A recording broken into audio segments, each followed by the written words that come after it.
राधे राधे मित्रों, कैसे हैं आप सभी। आशा करते हैं कि आप सभी अच्छे होंगे।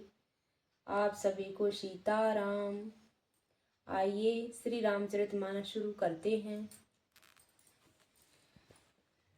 विसुन प्रभु विराटमय दीपा, बहुमुख कर पगलोचन शीसा। जनक जात अब लो कहीं कैसे, सजग सगे प्रिय लागही जैसे। विद्वानों को प्रभु विराट रूप में दिखाई दिए, जिनके बहुत से मुँह, हाथ, पैर और नेत्र सिर हैं। जनक जी के सजातीय कुटुंब प्रभु को किस तरह कैसे प्रिय रूप में देख रहे हैं, जैसे सगे सजन संबंधी प्रिय लगते हैं। सहित विदेह बिलो कहीं रानी, शिशु सम प्रीत न जाते बखानी। जोगिन परम तत्वमय भाषा, साध शुद्ध सम सहज प्रकाशा।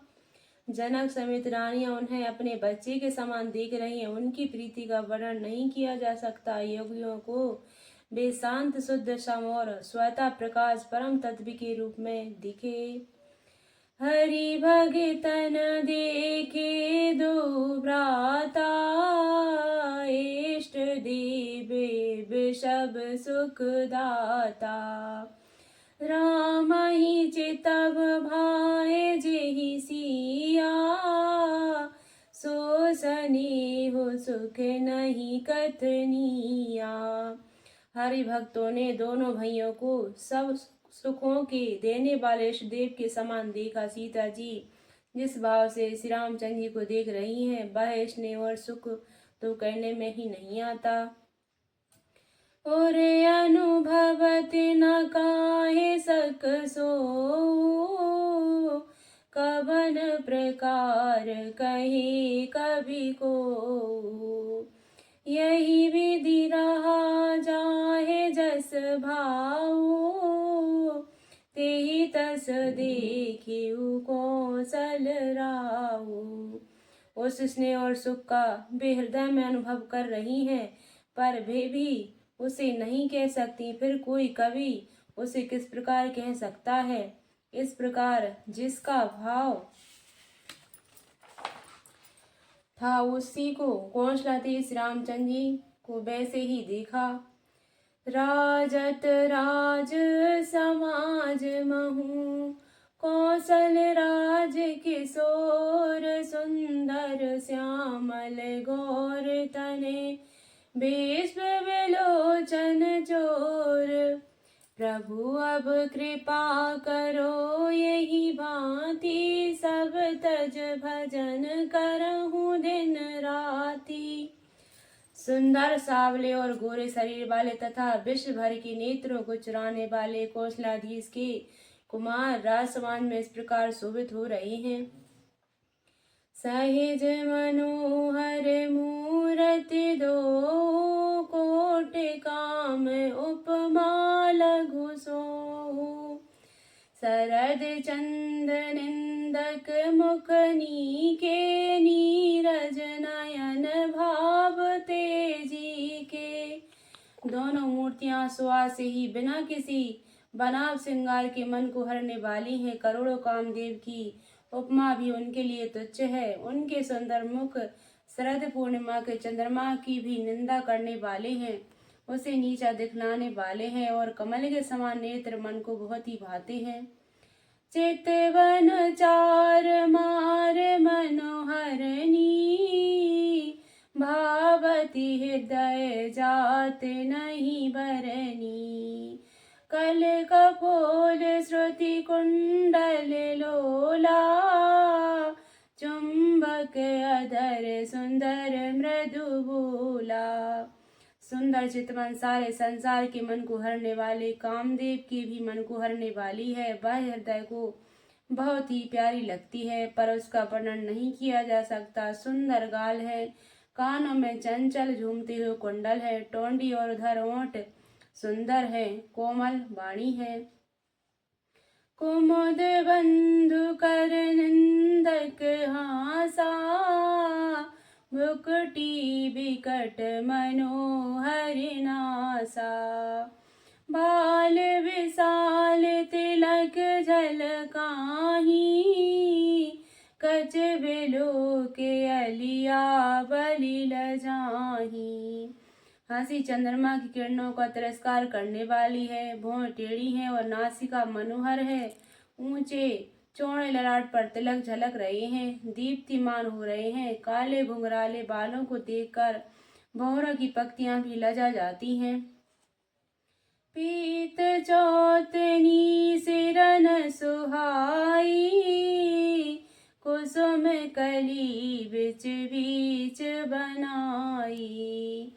रेखे रुचर कंबुक लगीबा, जनु त्रिभुवन सुषमा की सीवा।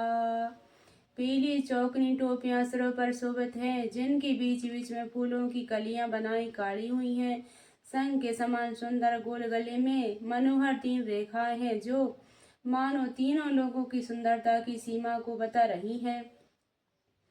कुंवर मणि कंठा कलित उरन तुलसी का माल, वृषभ कंद की हरिठवनी, बल निधि बाहु विशाल। मंगल भवन अमंगल हारी, द्रवहु सुदशरथ अजिर बिहारी। हृदय पर गजमुक्ताओं की सुंदर कंठें और तुलसी की मालाएं शोभित हैं। उनके कंधे बैलों के कंधे की तरह ऊंचे तथा पुष्ट हैं। एड़ खड़े होने की शान सिंह की सी है और भुजाएं विशाल एवं बल की भंडार हैं। कटितु नीर पीत पट बांधे, कर सर धनुष बाम बर कांधे। पीत जाग्य उपवीत सुहाए, नकिसिक मंजू महा छवि छाए। कमर में तरकस और पीताम्बर बांधे हैं, दाहिने हाथों में बाण और बाएं सुंदर कंधों पर धनुष तथा पीले या गोपीत जनेऊ शोभित हैं। नख से लेकर शिखा तक सब अंग सुंदर हैं, उन पर महान शोभा छाई हुई है। देख लोग सब भये सुखारे, एक टक लोचन चलत न तारे। हर से जनक देख दो भाई, मुनि पद कमल गहे तब जाई। उन्हें देखकर सब लोग सुखी हुए। नेत्र एकटक निमेष शून्य है और तारे पुतलियां भी नहीं चलते। जनक जी दोनों भाइयों को देखकर हर्षित हुए। तब उन्होंने जाकर मुनि के चरण कमल पकड़ लिए। कर विनती निज कथा सुनाई, रंग अबनि सब मुनहि दिखाई। जहाँ तहाँ जाए कुंवर बर दो,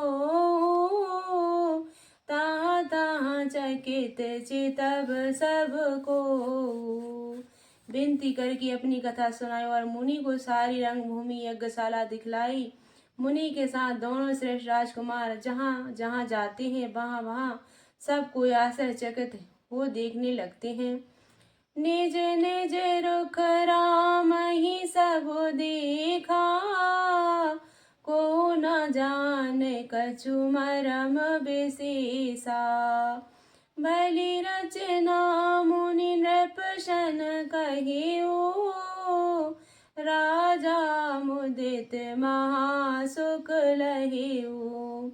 सबने राम जी को अपनी अपनी ओर ही मुख किए हुए देखा, परंतु इसका कुछ भी विशेष रहस्य कोई नहीं जान सका। मुनि ने राजा से कहा, रंगभूमि की रचना बड़ी सुंदर है। विश्वामित्र जैसे निस्संदेह विरक्त और ज्ञानी मुनि ने रचना की प्रशंसा सुनकर राजा प्रसन्न हुए और उन्हें बड़ा सुख मिला। सब मंचन ते मंचे के, सुंदर विशद विशाल। मुनि समेत दो बंधु तहाँ, बैठा रे महिपाल लख जय सिया रामचंद्र शंकर हरि ओम। जय जय सिया राम श्री सीताराम भजो राधे श्याम। सीताराम जी भगवान की जय हो। सब मंचों से एक मंच अधिक सुंदर उज्ज्वल और विशाल था। स्वयं राजा ने मुनि सहित दोनों भैयों को उस पर बैठाया। जय श्री राधे।